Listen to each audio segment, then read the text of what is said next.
पैसा चोरी हो गया है। आजाद भारत का ये सबसे बड़ा स्कैम इलेक्टोरल बॉन्ड ये सिर्फ एक घोटाला नहीं बल्कि घोटालों का बाप है। कैसे 140 करोड़ भारतीयों को मूर्ख बनाया गया, आइए हम समझते हैं आज के इस वीडियो में द इलेक्टोरल बॉन्ड का घोटाला, द स्कैम।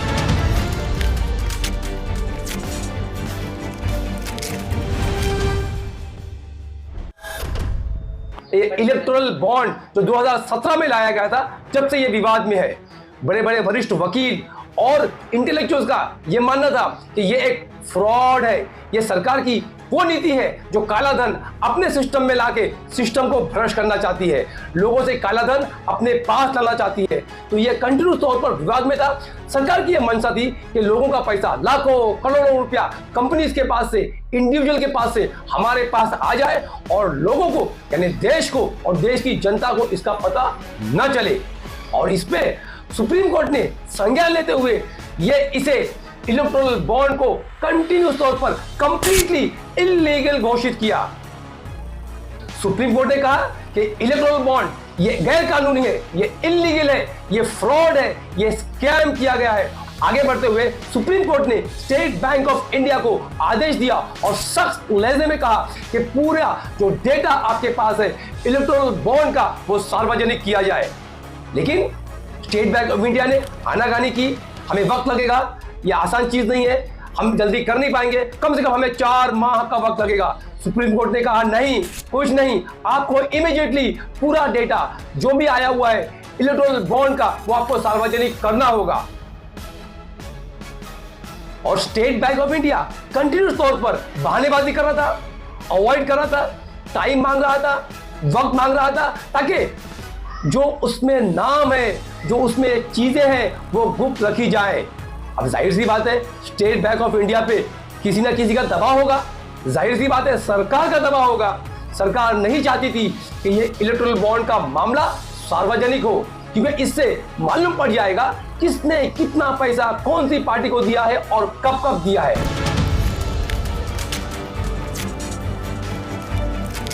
जो उस इलेक्टोरल बॉन्ड का अल्फा न्यूमेरिक कोड था वो एसबीआई ने सार्वजनिक किया और उनके चेयरमैन दिनेश कुमार ने एक एफिडेविटनामा दाखिल किया और पूरा डेटा रिवील किया, पूरा डेटा ऑनलाइन किया, पूरा data election commission of India को दिया। और उसमें खास करके जो अल्फा न्यूमेरिक कोड होता है जिससे यह बात मालूम पड़ती है कि किसने कितना चंदा, किसने कितना पैसा, कौन सी कंपनी ने कितना पैसा इलेक्टोरल बॉन्ड के जरिए कौन सी पार्टी को दिया है और कब कब दिया है और कितना दिया है। मार्च 2018 से जनवरी 2024 के बीच में कुल चंदा जो इलेक्टोरल बॉन्ड के जरिए आया उसकी रकम थी, उसका अमाउंट था 16,492 करोड़ रुपया।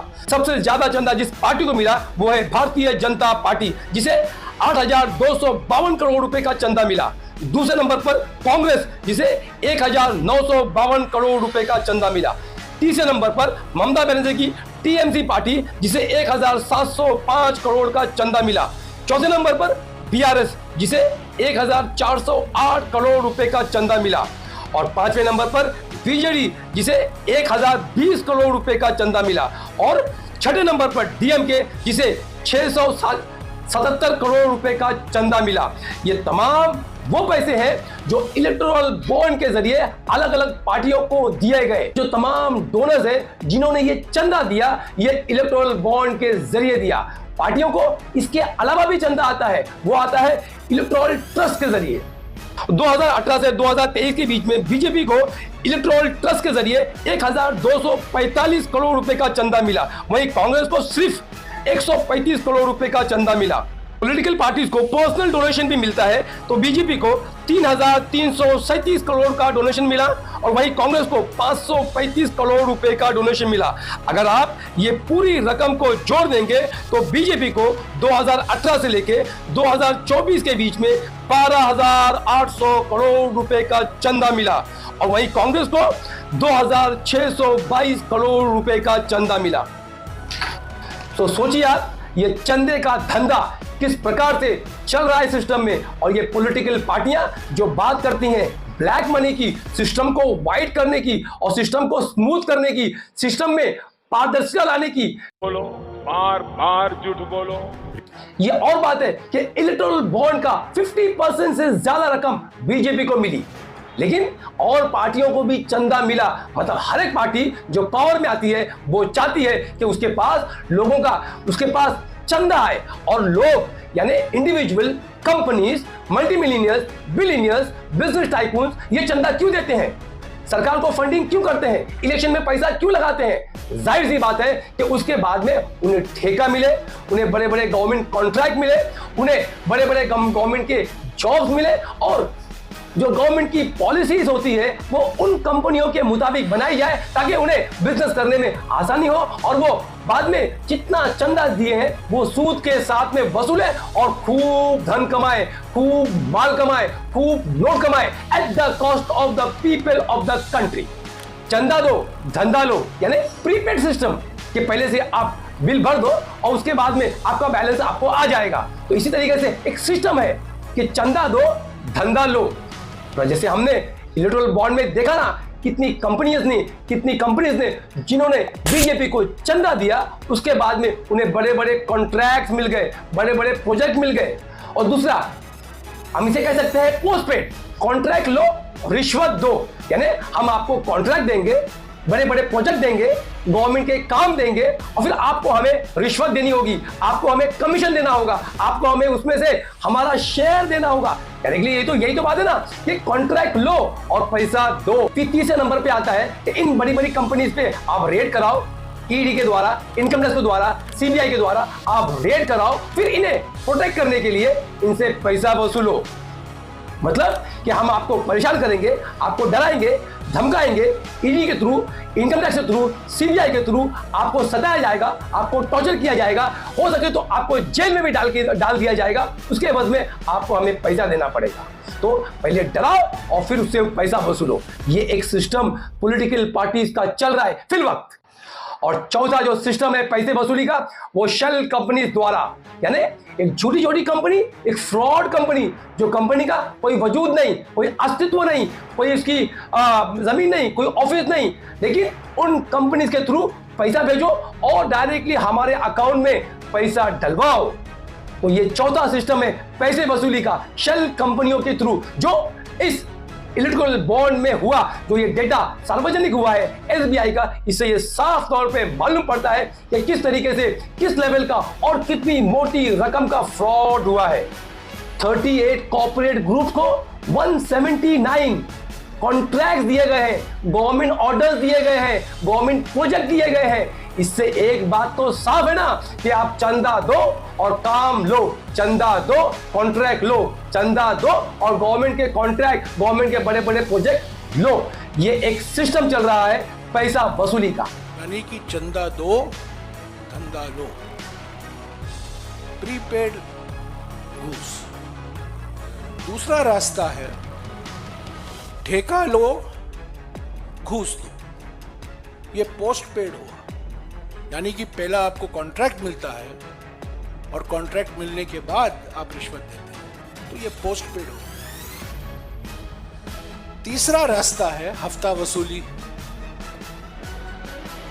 और ये मोदी सरकार ने इस पर पेटेंट लगा दिया।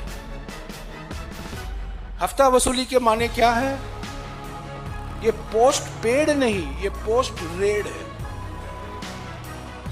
यानी कि पहले ईडी छोड़ो, सीबीआई छोड़ो, इनकम टैक्स छोड़ो कंपनियों के खिलाफ, और उससे बचने के लिए ये कंपनियां इलेक्ट्रल बॉन्ड खरीदेंगी और चंदा देंगे बीजेपी। और चौथा रास्ता जो अपनाया गया है फर्जी कंपनियों का, शेल कंपनियों का।